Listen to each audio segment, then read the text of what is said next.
Hey everybody, it's Rob from Flailthroughs. This is Gundam Battle Operation 2, and this is the Moon Gundam. I did the whole step up and I got the long rifle, which is what I'm using. The other rifle it has access to is the Vargils, which, yeah, it's a pretty good rifle, similar to the Sotheby's beam shot rifle, but with a grenade launcher. This is a more standard beam rifle. It has pretty good range. It stuns even uncharged, and it's pretty decent. Moon Gundam is a 700. It is a 4-star. It has the psycho plates, which are really kind of interesting in how they operate. They act like funnels, but of course they are a physical attack, so they crash into the enemy. They have piercing, so they can go through multiple enemies if they're in their path. So you can do a lot of damage with those if you are aiming at the right things at the right time. And also it has this barrier mode, which I don't make great use of, I don't think, but it can be useful in the right situations. But they don't really, I don't think they absorb a lot of damage, so don't expect too much out of them. They do, of course, they do absorb both melee and ranged attacks, which puts them up a little bit from the new Gundam's beam barrier. It still has the butterfly edge that the Vargil can use, but which is a ranged melee attack, is what it is. It does melee damage, and so is a little bit harder to block in some cases than most things. It's more likely to stun than a lot of other things. So, yeah, it's got an interesting toolkit, and the long rifle is also compatible with the Sotheby. So that is nice to have. I'll probably try and get a Sotheby round with it eventually. But yeah, this is kind of a last-minute fill-in. I had meant for this to run actually probably in January. But basically, I've got a guest block that starts tomorrow, and this was going to lead off with a Moon Gundam round from Always Sonic, but he got something that he likes better that we'll do later in the block, and I decided I'd fill in with my own Moon Gundam video, so because I'm pretty sure in the first guest video, which will be tomorrow, I'm talking about how yesterday was supposed to start off the guest block, so I figured I'd just do a video where that would actually make something make sense. So, yeah, so last minute change of plans, they happen, and I've got a bunch of good videos coming up, and basically after this video is in the can and starting rendering, I'm gonna be on a sort of holiday vacation. I'm gonna keep playing the game. I'm gonna keep trying to get the Hazel Custom that just got released, because finally Advance of Zeta. But also, I'm just not gonna worry too much about getting videos. Gonna take it easy a little bit.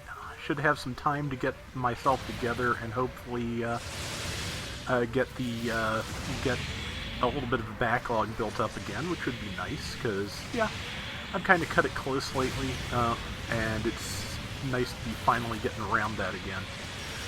Like I said, Code Fairy is fun. I enjoy it. It's on sale on PSN right now, as I probably mentioned at least once, and yeah, doing 2 games a week and one of them only on weekends is going to be a lot easier to manage for me than doing 3.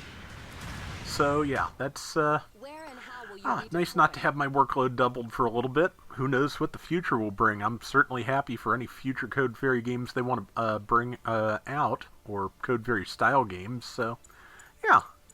And it's at this point I realized that we never did capture B, because I went right past it looking for a target with my fancy rifle. But yeah, so we kind of ignored that and moved on, and yeah, trying to stop that new Gundam, and except there are 2 new Gundams, which I don't think I even realized at the time. So that one's nearly dead. Luckily, I did build this for defense. It can't quite max all its defenses, so it can be, like the Vargil itself, it can be a little bit fragile at times, but it does have a lot going on. So it's one of those things. Sometimes you just trade weapons loadout for durability. It's all various calculations in the game balance that I am not privy to, but I think I kind of get it. And if I sound a little bit out of it or a little bit tired, it is currently 5:30 in the morning. Not quite the record, I think, for how late I've recorded one of these, but hopefully the record for the latest I've recorded one and been, somewhat coherent. But, yeah, so, like I said, last minute change in plans. This is, I'm recording this the morning of the 23rd. It will go up the afternoon of the 24th, so getting it rendered out tonight, and then tomorrow I can do a couple of uploads, which is good. Like I said, it's nice to be, done a fair bit in advance. Always a good feeling. So, yeah. Let's see. I am not sure. 2 minutes left. We have kind of run away with this, but yeah, I got a couple of Moon Gundam rounds. Interestingly, I do about the same as Sonic did in his round, which is not a lot of kills, good assists, very high damage. So that's just how that seems to turn out. I don't know. I don't think I've gotten a Moon Gundam round where I wound up killing everything in sight. It's just, for whatever reason, at least the way I've been running it, it tends to be a more support-oriented thing. I think, especially with the long rifle, because it's really does better off from a distance, and getting in there is not the easiest sometimes. I think the main thing about Moon Gundam is that it has a lot of creative weapons that are kind of difficult to defend against. The beam shot rifle can stun pretty effectively. From close range, the butterfly edge can stun pretty effectively from medium to long range if your aim is good. The Psycho Plates don't necessarily stun, but they do really good long-range damage, and they're a little bit inaccurate compared to other funnel types, just because they do have to, balance that somehow. But yeah, it has a lot of weapons that it can attack with creatively at range and not really expose itself to harm the way other mobile suits might. And so the trade-off for that is fragility. Because, like I said, I find it a little bit fragile, even built for defense here, and with a good, solid hit point pool. But then, of course, I just walk up to somebody in melee and expect to survive it, so that's on me. But, yeah, it's fun, it's interesting. As it turns out, the step up for that runs to the end of the month, so if you want it, there is still time. So, good luck to everybody who does want it, but yeah, I like it. It is not bad at all, and like I said, I will try and get a round with the Sosby using this rifle when I can. So, and yeah, like I said, top assists at 1680. I actually got out-damaged by our, I think that's the Quest Doga? But yeah, I did 107,000 damage, and 3 kills, 2 deaths. Not terrible. So that is going to do it for today's Gundam Battle Operation 2. We'll be back soon with more, and until next time, everybody take care and have fun. Later!